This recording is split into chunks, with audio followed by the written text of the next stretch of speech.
사도행전 3장 16절 말씀입니다. 사도행전 3장 16절. 여기 주보 좀 갖다 주세요. 주보를 왜 가져가세요? 주보를 가져가셨어. 사도행전 3장 16절 말씀 우리 함께 읽습니다. 같이 읽습니다. 그 이름을 믿음으로 그 이름이 너희가 보고 아는 이 사람을 성하게 하였나니 예수로 말미암아 난 믿음이 너희 모든 사람 앞에서 이같이 완전히 낫게 하였느니라. 아멘. 그래야 오늘도 하나님의 은혜와 축복이 우리 모든 성도들 위해 충만하시기를 주의 이름으로 축원드립니다. 오늘 말씀은 핵심 사고, 관련적 사고 방식, 이런 큰 주제는 주님과 함께라고 하는 큰 주제 하에 오늘 다섯 번째로 핵심 사고를 관련적 사고방식 이렇게 잡았습니다. 어떤 책에 세 벽돌공의 이야기가 있습니다. 세 사람이 이제 건물을 짓고 있습니다. 벽돌을 한참 쌓아 올리고 있어요. 이 세 사람에게 동일한 질문을 했습니다. 무엇을 하고 있습니까? 물어봤더니 첫 번째 벽돌을 쌓는 사람이 벽돌을 쌓고 있습니다 라고 했어요. 두 번째 사람에게 물었습니다. 두 번째 사람이 대답을 합니다. 교회를 짓고 있습니다. 그래요? 세 번째 사람에게 동일한 질문을 무엇을 하고 계십니까? 물었습니다. 대답이 저는 하나님의 성전을 짓고 있습니다. 이렇게 대답을 했더랍니다. 사람이 무엇을 하는 것은 생각의 결과로 나타나는 것입니다. 같은 벽돌을 쌓고 있지만 어떤 사람은 난 지금 먹고 살기 위해서 노동을 한다. 이렇게 생각하는 사람이 있습니다. 어떤 사람은 나는 멋진 건물을 지금 지고 있다. 이렇게 생각하는 사람도 있고요. 또 그런가 하면 어떤 사람은 세상 사람을 사랑하는 하나님의 집을 나는 짓고 있다라고 생각하고 있기도 합니다. 자, 이 세 사람이 똑같이 벽돌을 쌓아 올리면서 그들이 마음 먹고 있는 마음은 이처럼 다 다르다고 하는 것입니다. 어떤 사람은 마지못해서 일하지만 어떤 사람은 기쁨으로 하나님의 말씀이 선포되고 하나님의 백성들이 여기서 교육을 받고 하나님의 백성들이 여기서 예배를 하고 또 교제를 하는 이와 같은 하나님의 성전을 나는 짓고 있다라고 하는 사명감으로 짓는 사람하고 노동으로 일하는 사람하고 같은 곳에서 벽돌을 쌓지만 그들의 생각은, 그들의 마음은 이처럼 다 다르다고 하는 겁니다.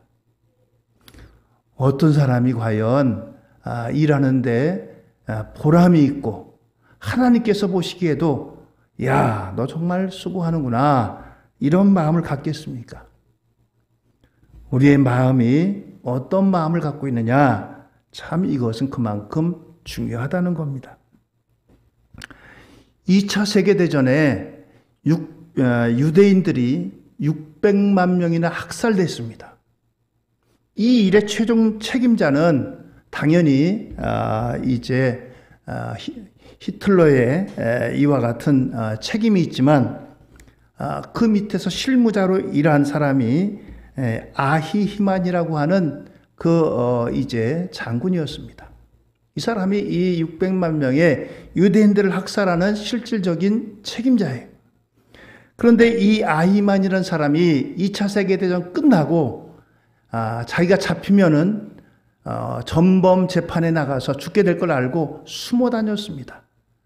뭐 남미로 어디로 해서 이렇게 숨어 다녔어요. 그런데 이스라엘의 이제 정보원들이 놓칠 리가 없죠. 잡아가지고 이제 법정에 세웠습니다. 그런데 이 법정에 세워진 아히히만이라는 사람을 보고 너무나 놀랬던 거예요. 600만 명이나 죽일 만큼 아주 그 사람이 악랄하고 또 품성이 나쁘고 그런 악한 사람이었느냐? 그렇지 않다는 거예요. 여느 동네 이제 아저씨하고 똑같게 이웃들에게 인사도 잘하고 또 이웃들과 소통도 잘하고 그런 사람이었다는 거예요. 그런데 그런 사람이 어떻게 그 600만 명이나 되는 사람을 죽일 만큼 그렇게 악한 사람이 되었는가? 참 놀랍다라고 하는 것입니다. 악한 일들이, 악한 사람이 처음부터 악하고 뭐 외모도 그렇고 성격도 그렇고 그런 것이 아니라 평범하다라고 하는 것입니다. 평범한 가운데 그런 일들이 일어난다는 거예요. 그러면서 이제 인간의 조건이라고 하는 책을 냈는데 이 사람이 이 아히만이라는 사람을 보고 너무나 충격을 받았어요. 도대체 600만 명이나 이제 죽인 사람은 도대체 어떤 사람이냐? 어떤 괴물 같은 존재냐? 그렇지 않고서 어떻게 사람을 저렇게 많이 이제 희생을 시키고 그럴 수가 있느냐? 봤지만 너무나 지극히 평범해가지고 놀랬다는 거예요. 그래서 그는 이제 사람들의 정치적인 무관심이 독일의 나치를 막지 못했다라고 하는 거예요. 독일이라고 하는 나라는 개신교 국가입니다. 하나님의 말씀이 선포되고 교회가 있고 목사님들이 있고 그런 나라예요.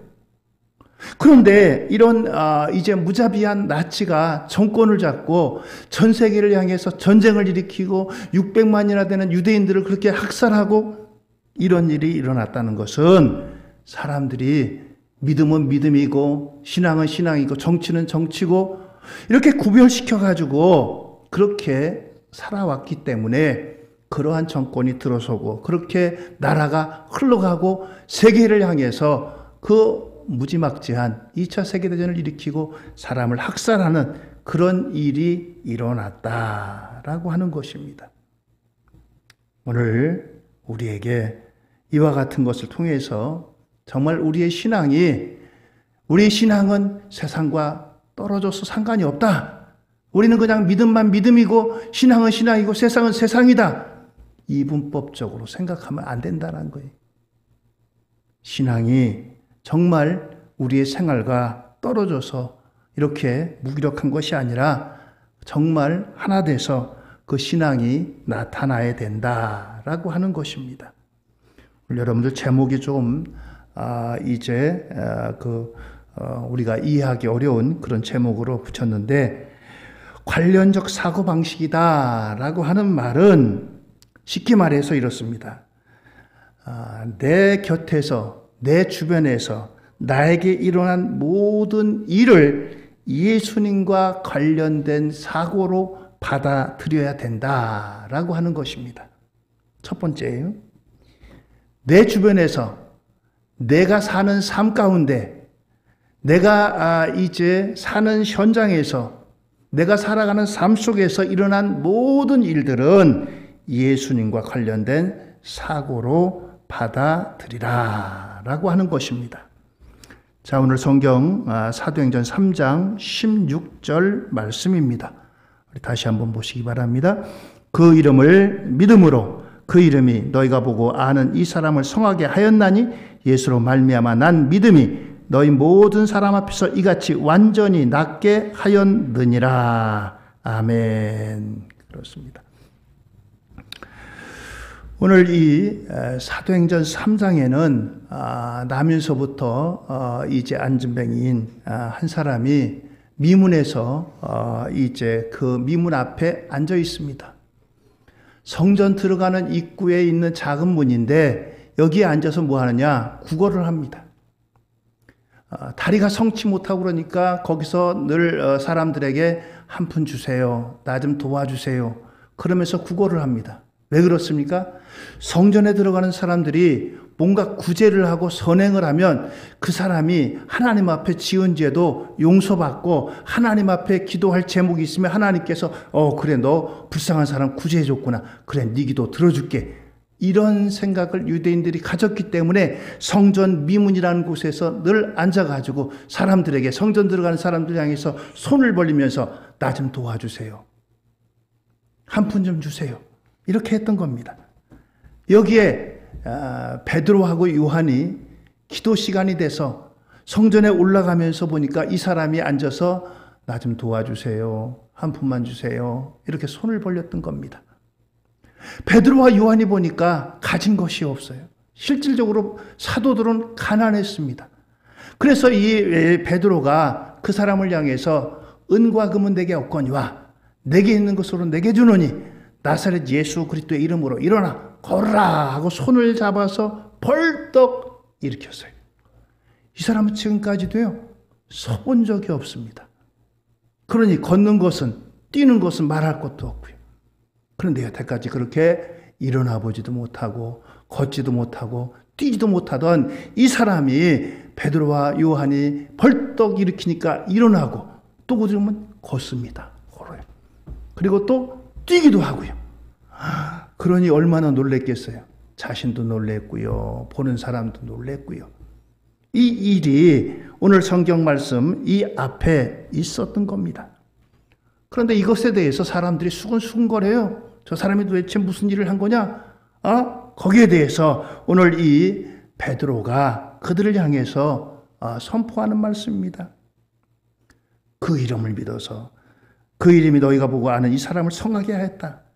예수로 말미암아 난 믿음이 너희 모든 사람 앞에서 이같이 완전히 낫게 하였느니라. 오늘 이와 같이 말씀하시는 거예요. 이 사람이 난 것은 예수님의 이름을 믿기 때문에 예수님의 이름으로 예수님 때문에 이것이 이렇게 낫게 되고 걷게 되고 뛰게 되고 이런 일이 일어났다라고 하는 겁니다.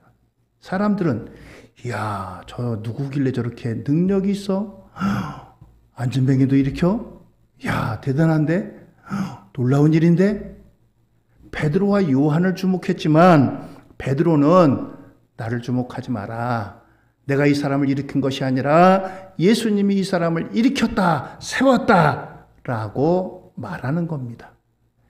이걸 가리켜서 관련적 사고라고 이렇게 부르는 겁니다. 누구와 관련이 있느냐? 베드로는 철저하게 예수님과 관련이 있다라고 말하는 겁니다. 여러분들 나를 보고 놀라지 마시오. 내가 이 사람을 일으킨 것이 아니라 내가 이 사람을 걷게 한 것이 아니라 이 사람을 뛰게 한 것이 아니라 예수님이 이 사람을 일어나게 하고 예수님이 이 사람을 뛰게 하고 예수님이 이 사람을 걷게 했습니다. 라고 하는 이와 같은 관련적인 사고를 가졌다라고 하는 것입니다. 그러니까 관련적 사고는 무슨 뜻인지 조금 이해가 가시죠? 그러니까 우리가 사는 가운데 나에게 어떤 일이 일어났다.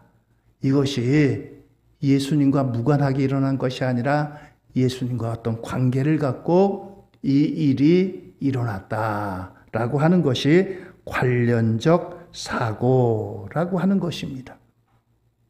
내가 어떤 직장에 갈까? 내가 어떤 학교를 갈까? 내가 어떤 직업을 선택할까? 내가 어떤 사람과 결혼을 할까? 이 모든 것이 예수님과 관계가 있다. 이렇게 여기는 것이 바로 관련적 사고다라고 하는 것입니다.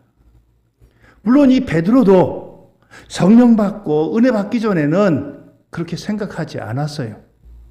그러나 오순절 마가의 다락방에서 성령 받고 나니까 이 모든 일이 바로 이와 같이 예수님과 관련된 그와 같은 사고를 갖게 됐고 말하게 됐고 행동하게 됐다라고 하는 것입니다. 그렇습니다. 사도행전 3장 12절입니다. 많은 사람들이 이 안전뱅이가 일어난 것을 보고서 사람들이 몰려들었어요. 사도행전 3장 12절입니다. 베드로가 이것을 보고 백성에게 말하되 이스라엘 사람들아 이 일을 왜 놀랍게 여기느냐? 우리 개인의 권능과 경건으로 이 사람을 걷게 한 것처럼 왜 우리를 주목하느냐. 그렇습니다. 왜 우리를 주목하냐? 우리가 이 사람을 일으킨 것 같지만 이 사람이 일으킨 건 우리가 아니라 바로 예수 그리스도시다. 바로 이것을 증거하고 있습니다. 그렇습니다. 베드로는 매사 모든 일에 이 예수님과 관련된 이와 같은 사고를 갖고 이와 같이 말하고 행동하는 사람이었다라고 하는 것입니다. 사도행전 12장 17절의 말씀입니다. 베드로가 그들에게 손짓하여 조용하게 하고 주께서 자기를 이끌어 옥에서 나오게 하던 일을 말하고 또 야고보와 형제들에게 이 말을 전하라 하고 떠나 다른 곳으로 가니라. 이 베드로가 다니면서 예수님이 부활하셨다는 복음을 증거하고 그러니까, 그리고 또 이렇게 병자들을 이제 고치고 그러니까 난리가 났어요. 이야, 예수가 정말 부활했나 보다. 그리고 이 베드로와 요한 또 제자들을 통해서 갖가지 기적의 역사가 일어나니까 이 예루살렘이 웅성웅성 됐어요. 아, 예수가 정말 하나님의 아들 메시아인가 보다, 살아났나 보다. 이러니까 당시에 이제 영적인 이제 그 패권을 갖고 있던 사람들이 베드로와 제자들을 어떻게 하든지 제거해야 됐어요. 그래야지 자기들의 권위가 살고 자기들이 계속해서 영적인 권위를 누릴 수 있기 때문에. 그래서 제일 먼저 야고보를 이제 참수했습니다. 야고보가 죽었어요. 그러니까 유대인들이 얼마나 좋아하는지 모릅니다. 지금까지 기득권을 누렸던 사람들이. 그래서 이번에는 이제 베드로도 잡아 죽이자. 베드로를 옥에 가두었어요. 옥에 가뒀는데 마치 그때가 유월절이 가까웁니다. 예수님은 유월절 전에 십자가에서 운명하셨는데 이 베드로는 유월절을 지내고 이 베드로도 야고보처럼 죽이자. 이제 옥에 가둬서 날짜만 기다리고 있었어요. 근데 나머지 제자들이 모여가지고 기도합니다. 그래도 이 초대교회의 지도자가 베드로인데 베드로가 옥에 갇힌 것을 이제 안타깝게 생각해서 하나님 앞에 기도했어요. 하나님, 우리 베드로 사도는 이렇게 옥에 갇혀 있습니다. 하나님 구해주세요. 이렇게 기도할 때 하나님께서 천사를 보내셔가지고 베드로에게 다가왔어요. 그래서 베드로에게 그 옥문을 열어줍니다. 그래서 베드로가 나왔어요. 베드로가 나와가지고 나머지 사도들과 이제 그 성도들이 모여있는 곳에 가니까 깜짝 놀라는 거예요. 자기들이 기도해놓고 정작 베드로가 하나님의 은혜로 이렇게 나오니까 깜짝 놀라는 거예요. 아니, 이거 귀신인가? 옥에 갇혀 있어야 될 베드로가 어떻게 여기 있어? 이렇게 자기들이 기도해놓고도 놀래요. 그러니까 베드로가 오늘 여기에 그렇게 말하는 거예요. 나를 이렇게 옥에서 나오게 하실 것은 하나님께서 나를 나오게 하셨다. 이렇게 이제 거기 있는 사람들에게 이와 같이 설명을 합니다. 이 모든 일이 예수님과 연관돼 가지고 베드로는 말하고 사고하고 그렇게 하는 겁니다. 기도는 물론 여기 다른 사도들과 다른 성도들이 베드로를 위해서 기도했지만 하신 일은 주님께서 하셨다는 거예요. 관련적 사고. 내가 여러분들 앞에 이렇게 나온 것은 주님께서 이렇게 나를 감옥에서 이렇게 문을 열어주셨습니다. 이와 같이 선포하는 겁니다. 이게 바로 관련적 사고 방식, 바로 이런 일입니다. 그렇습니다. 목적과 관련시켜 모든 것을 연관하고 생각하고 사고하는 그와 같은 것이 관련적인 사고 방식입니다. 여기에 대치되는 게 최종적인 사고 방식, 최종적인 사고라고 하는 것입니다. 여기에는 활동이나 지식이나 일 그 자체가 목적이 되는 거예요. 앞에 세 사람의 벽돌공이 일하는 것을 예화를 드렸죠. 그 사람들이 벽돌 쌓는 일이 앞에 제일 먼저 한 사람은 그게 목적이에요. 나는 오늘 이 벽돌을 쌓아야 돼. 그래야지 내가 먹고 살아. 우리 가족들을 먹이고. 나는 그래서 일해. 이것이 그의 목적이에요. 벽돌 쌓는 게 목적이에요. 그러나 세 번째 사람은 내가 이 벽돌을 쌓음으로 하나님의 교회가 세워지고 하나님의 복음이 증거되고 하나님 앞에 예배하게 되고 하나님 앞에 이곳에 나와 하나님의 말씀을 듣게 되고 교제하게 되고 이와 같은 그 관련적 사고와 최종적 사고를 가진 사람의 일하는 모습이나 그 목적은 완전히 다른 것입니다. 그렇습니다. 최종적 사고는 그 일, 그것이 자체가 목적이 되고 그렇기 때문에 여기에서 실패하거나 또는 이제 어려운 일을 당할 때 그 타격이 어마어마하게 큽니다. 얼마 전에 참 안타까운 그와 같은 소식도 많이 있었잖아요. 학교 내에서 학폭 얘기도 나오고 또 이것 때문에 선생님들이 많은 이제 민원에 시달리기도 하고 참 거기에는 그 이제 학생보다도 학생 배후에 그 부모들이 더 문제예요. 자기 자식 학교에 보냈는데 그 자식이 왕의 DNA를 갖고 있대요. 누구한테 찾아갔더니 당신 아들은 왕감이야. 옛날 같으면 왕이 될 상이야. 그러니까 당신 아들 잘 키워. 그런 얘기를 어서 주워 들었나 봐요. 주워 들은 거예요. 학교 가가지고 선생님한테 우리 애는 왕의 DNA를 갖고 있습니다. 그러니까 왕과 같이 대우해 주세요. 일반 애들처럼 대우하면 안 됩니다. 이게 도대체 말이에요, 방구예요. 예? 참. 그런 애를 어떻게 훈육하겠어요? 잘못하면. 잘못한다고 말하겠어요. 그러니까 사고가 터지는 거예요. 조금만 자기 아들이, 자기 자식들이 잘못하고도 잘못한 것을 인정하지 않아요? 남에게 해를 끼치고 때리고 상처를 줬으면 당연히 거기에 따른 합당한 처벌을 받아야지. 근데 이것에 너무너무 선생님이 시달리니까 이걸 이기지 못해가지고, 안타까운 그와 같은 결정을 하기도 그러잖아요. 선생님들이 조금만 내가 이 일을 통해서 내가 하나님의 자녀를 내가 이 땅에서 하나님의 백성을 키우겠다라고 하는 사명을 가지고 조금만 더 참았으면 좋을 텐데 그렇지 못했어요. 오늘 이와 같이 우리에게 관련적 사고를 갖고 있느냐, 최종적 사고를 갖고 있느냐, 우리나라의 극단적인 예우가 이제 하나의 이제 지표가 있습니다. 우리나라 성인 100명 중에 살아가면서 심각하게 자살을 생각한 사람이 몇 명이나 될까요? 100명 중에 15명 정도가 된다고 합니다. 100명 가운데 15명이요. 그리고 평균적으로 하루에 36명이 극단적인 선택을 한대요.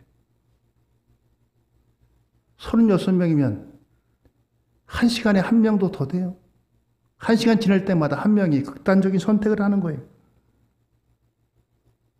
2020년에 통계가 1년에 13,195명이래요. 질병이나 사고도 아니고. 왜 그렇습니까? 최종적인 사고를 갖고 있어서 그래요. 어떤 직위에 있고 어떤 일을 하다가 실패해서 나는 쓸모없는 사람인가 보다. 나는 아무 쓸모도 없어. 나는 사람들로부터 인정 못 받아. 이런 최종적인 사고를 갖고 있으니까 이런 결정을 하는 거예요. 나는 아무 쓸모없는 인간이야. 학교에서 그렇고 직장에서 그렇고 사회에서 그렇고 연예인들은 인기가 떨어지면 그렇고 사업하던 사람은 사업 안 되면 그렇고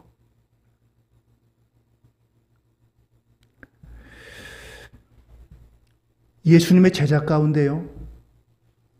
베드로하고 가룟 유다하고 똑같이 실수하고 잘못했습니다. 가룟 유다는 예수님이 나와 함께 여기에 그릇에 손 넣는 자가 나를 팔자다 했을 때 그때도 회개하지 않고 그냥 예수님을 은 30에 팔았어요. 베드로는 어떤 일이 있습니까? 제자들에게 야 얘들아 내가 조금 있으면 이제 십자가에 달려 죽을 거다. 그렇지만 사흘 만에 다시 살아날 거다. 얘기하니까 베드로가 발을 젓고 예수님 그런 일이 있으면 절대 안 됩니다. 아이고 예수님 그런 일이 어떻게 일어납니까? 예수님 만약에 옥에 가면요 저도 따라가겠습니다. 예수님 만약에 돌아가시면요 저도 죽겠습니다. 이 얼마나 대단해요? 그런데 정작 예수님을 잡으러 오는 자들이 와가지고 예수님을 잡으러 가면서 한 조그마한 종이 여자애가 와가지고 저 사람도 예수와 함께 있던 사람인데 내가 저 사람 봤어요. 그러니까 너 무슨 소리야? 나 저 예수 절대 몰라. 3번씩이나 부인했습니다. 3번씩이나. 여러분들 누구 잘못일까요? 베드로나 가룟 유다나 거기에요. 자기 선생님을 은 30에 판 가룟 유다나 예수님을 모른다고 한 번도 아니고 3번씩이나 거듭거듭 맹세하면서 난 저 사람 절대 몰라 했던 베드로나. 그런데 어떻습니까? 가룟 유다는요 은 30에 팔고서 은 30년 가지고 시커 먹고 뭐 즐기고 그거 하나도 한 푼도 못 썼어요. 성경을 여러분들 읽어보세요. 나중에 양심의 가책 받아가지고요 그걸 도로 대제사장이 갖다 줬어요. 이거 받으시고 예수님 내주시오. 내줄 리가 있겠어요? 그 사람들이 다시 대제사장이 갖다 줬지만 받지 않았습니다. 그 길로 가서 이 가룟 유다가 너무나 죄책감에 시달려가지고 떨어져 죽었어요. 베드로는 그런데 어떻습니까? 예수님이 네가 닭 2번 울기 전에 네가 나를 3번씩이나 모른다고 할 것이다. 절대로 그런 일 없습니다. 죽는 데 따라가고 옥에 가면 저도 따라가겠습니다. 했던 게 베드로예요. 그런데 정말 이 베드로가 예수님을 모른다고 3번씩이나 부인할 때 2번째 닭이 울었어요. 닭이 울었더니 가서 베드로도 통곡했습니다. 그러면서 회개했어요. 하나님, 주님, 제가 주님 말씀 안 듣고 이렇게 교만했습니다. 기도하지 않고 죄송합니다. 주님. 나중에 베드로는 어떻게 됐습니까? 초대교회의 수장이 됐어요. 똑같이 예수님 배신했는데 한 사람은 자살로 다 끝났고 한 사람은 위대한 사도가 돼가지고 예수님을 증거하는 사람이 됐어요. 왜요? 가룟 유다는 최종적인 사고를 가졌기 때문에 나는 예수님 부인해서 예수님 배반해서 이것으로 그냥 끝이에요. 그러나 이 베드로는 나중에 회개하고 또 우리가 은혜 받고 성령 받다 보니까 그래 나는 예수님 위해서 일생을 살아야지. 관련적 사고를 가졌어요. 가룟 유다는 최종적인 사고를 가졌고요. 이것이 바로 차이인 것입니다. 그렇습니다. 구약 성경에 보면 사울왕과 다윗 왕이 나옵니다. 성경에 보면 다윗은 이 사울은 사실 다윗을 미워한 죄밖에는 별로 그렇게 어디 나타난 데가 없어요. 물론 나중에 이제 신들린 여인을 찾아가기도 하고 그랬지만 결정적으로 뭐 그렇게 다윗만큼 큰 죄를 지지는 않았습니다.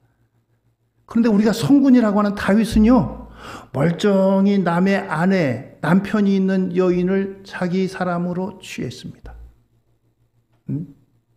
우리아라고 하는 남편이 있는데 그 부인이 밧세바라고 하는 여인인데 다윗이 왕이니까 왕에게 얼마나 많은 여인이 있겠어요? 왕에게는 이루 말할 수 없는 많은 여인들이 있습니다. 그런데도 이 밧세바를 보고 마음이 혹했어요. 밧세바 하룻밤을 잤어요. 임신을 했습니다. 또 이것을 이제 임신을 합법하기 위해서 전쟁터에 나가 있는 그 남편을 불러들였어요.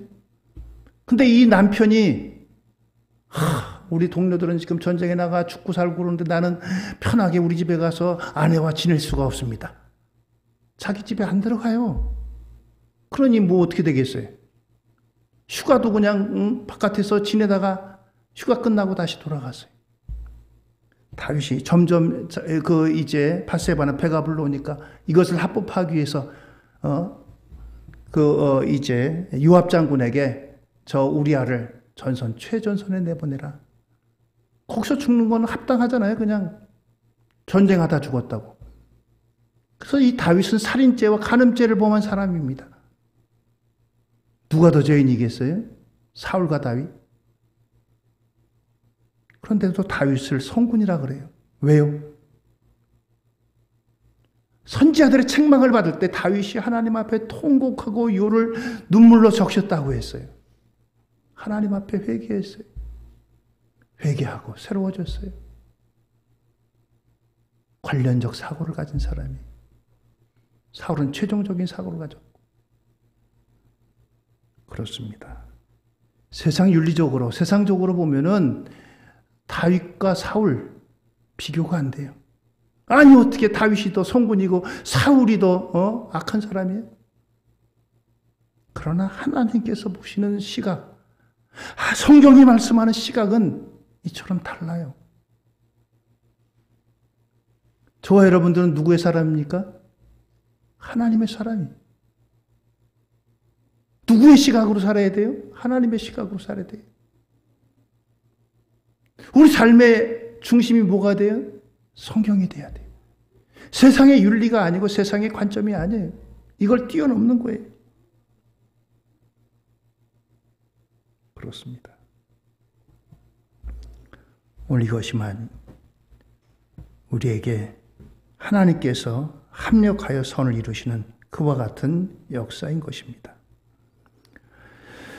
로마서 8장 28절입니다. 하나님께서 우리에게 말씀해 주십니다. 우리가 알거니와 하나님을 사랑하는 자 곧 그의 뜻대로 부르심을 입은 자들에게는 모든 것이 합력하여 선을 이루느니라. 할렐루야.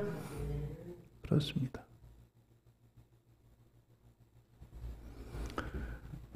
하나님을 사랑한 자 곧 그의 뜻대로 부르심을 입은 자, 그분들이 누굽니까? 오늘 예배하는 저와 여러분들입니다. 그래서 우리에게는 세상이 말하는 실패도 실패가 아니고 끝도 끝이 아닙니다. 세상 사람들은 끝이라고 얘기할 수도 있습니다. 마지막이라고 얘기할 수도 있습니다. 틀렸다고 할 수 있습니다. 이제는 모든 것이 완전히 끝났다라고 할 수도 있습니다. 그러나 하나님께서는 그렇지 않으십니다. 두 번째는 예수님과 함께 하는 사람들은 어떤 일을 시작하든지 예수님과 관련된 사고를 가져야 됩니다. 오늘 성경은 베데스다 연못 38년 동안 걷지 못한 자를 일으키는 그러한 일을 행했습니다. 수많은 병자를 고치고 죽은 자를 살리고 이런 일이 일어났습니다. 베드로는 40년 된 장애인 앞에서 이제 무슨 말을 합니까? 아마 예수님이었다면 어떻게 했을까를 생각했을지도 모릅니다. 베드로는 예수님과 함께 하면서 예수님께서 평소에 이렇게 하신 말씀이 있습니다. 요한복음 14장 11절입니다. 내가 진실로 진실로 너에게 이르노니 나를 믿는 자는 내가 하는 일을 그도 할 것이요 또한 그보다 큰 일을 하리니 이는 내가 아버지께로 감이라. 그렇습니다. 나를 믿는 자는 내가 하는 일을 하고 또한 그보다 큰 일도 한다. 이런 말씀이 베드로에게 새겨져 있습니다. 그래서 베드로는 이와 같이 예수님이 하신 일들, 이와 같은 일들을 하기도 했습니다. 그래서 예수님 앞에 베드로는 이처럼 담대하게 선포했어요. 베드로는 어찌 보면 소심한 사람입니다. 예수님이 잡혀가실 때에 예수님의 제자 중 유일하게 몸에 칼을 품고 있던 사람이 있어요. 그 사람이 누구냐? 바로 베드로였습니다. 칼을 품고 있다가 예수님을 잡으러 오는 사람 중에 말고의 귀를 쳐서 내려뜨렸어요. 귀가 떨어졌습니다. 예수님이 그 귀를 주워다가 얼른 붙여줬어요. 그는 평소에 늘 두려움이 있던 사람이 내가 저 예수님과 같이 다니면 예수님을 세상 사람들이 미워했거든요. 예수님을 책잡으려고 했어요. 늘 그는 속에다가 칼을 짚고 칼을 품고 다녔어요. 혹시 무슨 일이 있으면 대항하려고. 그런 사람입니다. 그런 베드로가 이와 같이 이제 오순절날 은혜 받고 새로워지면서 선포를 합니다. 사도행전 3장 6절입니다. 베드로가 이르되 은과 금은 내게 없고냐 내게 있는 이것을 내게 주노니 나사렛 예수 그리스도의 이름으로 일어나 걸으라 선포합니다. 그렇습니다. 오늘처럼 베드로는 그 안에 예수님이 계셨던 겁니다. 우리가 이제 살아가면서 연세가 들면 기력도 쇠해지잖아요. 또 그리고 여러 가지 경제력도 떨어지고요. 그러나 우리 안에 떨어지지 않는 것이 있습니다. 여러분들 우리가 아무리 세월이 지나서 힘도 예전 같지 못하고 그리고 또 경제적인 것도 예전만 못하고 기억력도 그렇고 모든 것이 예전만 못할지라도 우리 안에 계신 예수님은 영원토록 우리와 함께 하시는 줄 믿으시기 바랍니다. 나는 이 나이에 내가 뭐래? 젊은 사람들에 비해서 기력이나 기억력이나 경제력이나 모든 건 다 떨어질 수 있어요. 그러나 연세 드셔도 예수님은 결코 연세 드셨다고 내가 쇠약하다고 떠나가시지 않습니다. 할렐루야! 그렇습니다. 예수님은 내 안에 계셔요. 강원도 태백에 예수원이라고 하는 공동체가 있습니다. 이걸 세운 분은 토레이라고 하는 중국 선교사인데 이 중국 선교사가 중국에서 선교하다가 교통사고가 나가지고 이 오른팔이 그만 절단됐습니다. 그리고서 중국이 공산화돼 가지고 미국으로 들어갔어요. 미국으로 들어갔다가 1950년대 6.25 전쟁이 나고 전쟁 통해 이제 우리나라가 막 이제 고아도 많고 또 많은 어려움이 있었잖아요. 그래서 1952년도에 우리나라에 다시 선교의 부름을 받고 우리나라에 오셨습니다. 이분이 와가지고 보니까 한국 전쟁통에 많은 상위 용사들이 있었잖아요. 저 어렸을 때도 상위 용사들이 그렇게 많았어요. 한쪽 팔 없는 사람들. 갈고리 같은 거 해가지고 여기다 의족해가지고 이렇게 사람들한테 가서 구걸하기도 하고 반 협박으로 다 도와달라고도 하고 그랬잖아요. 보니까 전쟁터에 너무나 많은 사람들이 팔이 없고 다리가 없고 그런 거예요. 그래서 이 토레이 목사님이 하나님이 내 팔을 가져가신 것은 오늘 이때를 위해서 이렇게 가져가셨구나. 어느 누구보다도 그 팔 없고 다리 없는 사람들의 아픔을 이 토레이 목사님은 너무너무나 본인이 체험하고 그렇기 때문에 그들의 마음을 안타깝게 여겼어요. 그래서 그분들을 위해서 의수를 만들어가지고 이제 팔 없고 다리 없는 사람들에게 의족과 의수를 전달해 주면서 복음을 전하고 이런 일을 했습니다. 이분이 관련적 사고를 갖고 있는 거예요. 하나님 내가 선교하는데 하나님 이 팔 없으면 내가 어떻게 일하라고 이 팔을 가져가십니까? 이게 아니라 하나님 그동안 내가 두 팔 가지고 잘 사용했는데 하나님 필요해서 한 팔 가져가셨군요. 그래서 한국에 와보니까 하나님 여기에 나처럼 한 팔 없고 다리 없고 이런 사람들이 많은데 저 사람들의 아픔을 내가 압니다. 멀쩡한 사람이 가서 예를 들어서 그런 사람들에게 얼마나 아프십니까? 얼마나 불편하십니까? 하는 것보다 같은 사람이 가서 아파하고 그럴 때 얼마나 동질감을 가져요? 그리고 그 사람들을 위해서 다리를 만들어주고 팔을 만들어주고 그래서 이분이 그런 사역을 했어요. 많은 사람들에게 팔, 다리를 만들어 주었던 것입니다. 그렇습니다. 내가 어떤 일을 만나느냐 그것이 문제가 아니라 그것이 예수님과 어떤 관계가 있느냐 그 일을 통해서 하나님이 나에게 어떤 일을 하게 하시느냐 이게 관련적인 사고예요. 관련적인 사고. 최종적인 사고를 갖고 있으면 다른 사람들은 두 팔인데 나는 한 팔밖에 없어. 다른 사람 두 다리인데 나는 한 다리밖에 없어. 나 이거 어떻게 살아가. 이제 못 살아가겠구나. 이건 최종적인 사고예요. 그러나 한 팔을 갖고 있어도 그 팔을 통해서 하나님께서 일하실 것을 믿기 때문에 이와 같이 관련적 사고를 가진 사람은 마침내 승리하게 되는 것입니다. 하나님께서 모세를 부르셨어요. 모세가 대답합니다. 하나님, 나는 말도 못하고 말주변도 없고요. 나는 도대체 하나님께서 쓰실 수가 없습니다. 그랬더니 하나님께서 모세에게 내 손에 있는 게 뭐냐? 예, 지팡이 갖고 있습니다. 그래, 지팡이 던져봐라. 던졌더니 그게 뭐가 돼요? 뱀이 되고. 다시 집으라 하니까 지팡이가 되고. 그렇습니다. 하나님께서 우리 손에 있는 그것을 통해서 사용하고 쓰는 것입니다. 오늘처럼 하나님께서 우리를 향해서 일하시는 것은 우리의 가진 것을 가지고서 사용하고 쓰신다는 사람입니다. 내가 어떤 형편에 있든지 무엇을 가졌든지 남보다 적게 가졌든지 남보다 못한 걸 가졌든지 자들할 게 아무것도 없어요. 하나님 그것 통해 사용하시고 그것 통해서 일하시고 그것 통해 역사하십니다. 할렐루야. 그렇습니다. 다윗과 골리앗 얘기 잘 아시잖아요.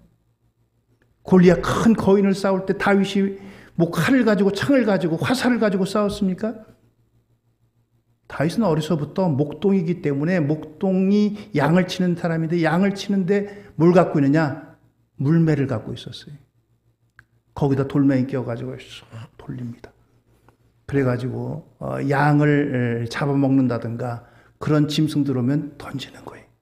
던지면 그 양을 잡아먹으려다가 돌에 맞아가지고 그 짐승들이 도망갑니다. 어려서부터 이걸 잘했어요. 거인 골리앗이 나와서 싸워서 얘기하니까 어느 누구도 맞서질 못합니다. 다윗이 나갔어요. 사울왕은 그에게 갑옷도 입혀주고 또 칼도 주고 창도 줬지만 어린아이니까 들 수가 없었어요. 그거 다 벗어버리고 물매를 던져가지고 골리앗을 넘어뜨리는 거예요. 하나님은 내가 갖고 있는 것을 통해 사용하십니다. 여러분 갖고 있는 게 뭐예요? 다른 사람 보기에는 돌멩이밖에 안 되는 별 볼 일 없는 건지도 몰라요. 지식이나 물질이나 힘이나 세상적인 권세나 그런 게 별 볼 일 없을지 몰라요. 그러나 하나님 함께 하시면 거기에 놀라운 역사가 있습니다. 할렐루야. 그렇습니다. 마지막으로 예수님과 함께하는 사람들은 우리의 일을 통해 다른 사람도 예수님과 관련시키는 사고를 하게 해야 됩니다. 오늘 40년 동안 걷지 못한 장애인을 고쳤습니다. 모이는 사람들에게 사도행전 3장 19절입니다. 그러므로 너희가 회개하고 돌이켜 너희 죄 없이함을 받으라. 이같이 하면 새롭게 되는 날이 주 앞으로부터 이를 것이요. 그렇습니다. 그들에게 예수님을 소개합니다. 병을 치료하는 것은 끝나지 않습니다. 병이 나은 사람을 본 사람들에게 예수님과 관련하여 살라고 예수님께 소개하는 겁니다. 사내들인 공회원들이 베드로를 불러서 너희가 무슨 권세와 누구의 이름으로 이 일을 행하느냐? 그렇게 묻습니다. 베드로가 그때 사도행전 4장 10절에 이렇게 얘기합니다. 너희와 모든 이스라엘 백성들은 알라. 너희가 십자가에 못 박고 하나님이 죽은 자 가운데 살리신 나사렛 예수 그리스도의 이름으로 이 사람이 건강하게 되어 너희 앞에 섰느니라. 그렇습니다. 예수님이 그를 치유했다는 겁니다. 그래서 이 예수님을 소개하고 있는 것입니다. 하나님께 영광을 돌립니다. 관련적 사고를 갖고 있는 사람은 그 모든 것이 하나님께 영광이 되는 것입니다. 하나님과 귀결되는 것입니다. 그래서 영광을 하나님께 돌리는 거예요. 오늘 이 베드로는 이제 사도행전에 보면 7편의 설교를 합니다. 7차례 설교를 하는데 그 핵심은 뭐냐? 예수님이 우리를 위해 십자가에 달려 돌아가셨다. 예수님이 3일 만에 부활했다. 그리고 예수님은 다시 오실 것이다. 이것이 설교의 핵심입니다. 그래서 그는 예수님의 죽으심을, 예수님의 부활을, 예수님의 승천을, 예수님의 재림을 이와 같이 설교하고 있습니다. 오늘 이와 같이 베드로는 가는 곳마다 이런 복음을 전합니다. 그럴 때 많은 사람들이 돌아오게 되었어요. 예수님이 3년 반 동안 하신 일이 12명의 제자를 기르는 일입니다. 그런데 베드로가 한번 나가 설교하니까 3,000명이 회개하고 돌아왔다 그랬어요. 예수님이 말씀하신 대로 나 같은 일을 하고 나보다 더 큰 일을 하겠다. 오늘 이와 같이 하게 되었습니다. 그래서 많은 사람들이 주를 믿게 되었더라 라고 말씀합니다. 여러분들, 우리가 살아가면서 우리는 여러 가지 일들을 만납니다. 뜻한 일, 뜻하지 않은 일, 어쩌면 뜻하지 않은 일이 더 많겠죠. 뜻하지 않은 일을 만났을 때 여러분들 어떻게 생각하십니까? 어떻게 맞이하겠습니까? 야, 이제 끝이다. 내가 계획했던 것대로 안 됐네. 뜻한 대로 안 됐네. 내가 마음먹은 대로 안 됐네. 이것은 최종적인 사고를 가진 사람들의 가진 사고예요. 그러나 하나님의 사람들은, 관련적인 사고를 갖고 있는 사람들은 그렇지 않습니다. 비록 세상 사람들이 보기에는 실패해도, 비록 세상 사람들이 보기에는 형편없어도, 그러나 그걸 통해 하나님은 일하신다. 하나님의 뜻이 있다. 하나님의 계획이 있다. 이것이 바로 관련적인 사고방식을 가진 사람들의 생활입니다. 오늘 저와 여러분들, 우리가 사는 세상이 만만치 않습니다. 우리 뜻대로 되어지는 일이 없습니다. 우리 마음대로 되어지는 일이 결코 많지 않습니다. 그러나 여기에 하나님의 계획이 있고 하나님의 뜻이 있고 하나님께 영광이 있습니다. 이 모든 사고를 통해서 저와 여러분들 힘있게 능력있게 살아가서 승리하는 우리 모두가 되기를 예수님의 이름으로 축원드립니다. 할렐루야. 기도하시겠습니다.